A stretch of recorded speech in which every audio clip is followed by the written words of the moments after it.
कहानी शुरू होती है एक छोटे से गांव से जहां हर रात घना अंधेरा और रहस्यमय सन्नाटा छा जाता था।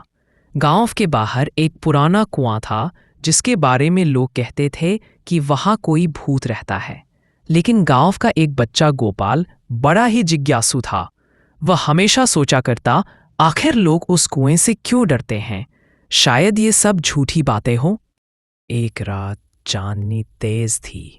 गांव में सब सो गए थे, लेकिन गोपाल चुपके से घर से निकल पड़ा। वह धीरे धीरे उस कुएं के पास पहुंचा।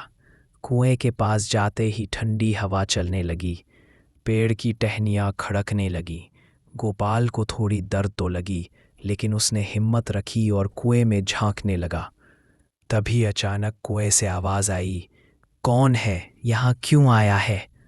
गोपाल घबरा गया। उसकी सांसें तेज हो गईं। कुएं के अंदर से एक सफ़ेद कपड़े पहने भूतनी धीरे धीरे बाहर आने लगी। उसके लंबे खुले बाल, लाल चमकती आंखें और डरावना चेहरा देखकर गोपाल पीछे हट गया। भूतनी बोली, बच्चे लोग मुझे भूत कहते हैं, लेकिन सच ये है कि मैं इस कुएं से बंधी हूँ। सालों पहले मैं इसी गांव की थी और इसी कुएं में मेरी मौत हुई थी।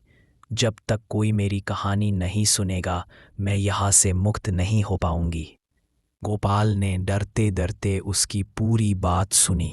अगले दिन गोपाल ने गांव के सभी लोगों को इकट्ठा किया और भूतनी की कहानी सुनाई। गांव वाले पहली बार सच्चाई जान पाए। उन्होंने कुएं के पास दीपक जलाए और उसकी आत्मा की शांति के लिए पूजा की। धीरे धीरे जब सबने प्रार्थना की, तो कुएं के पास से एक हल्की सी रोशनी उठी और भूतनी की आत्मा मुस्कुराते हुए गायब हो गई।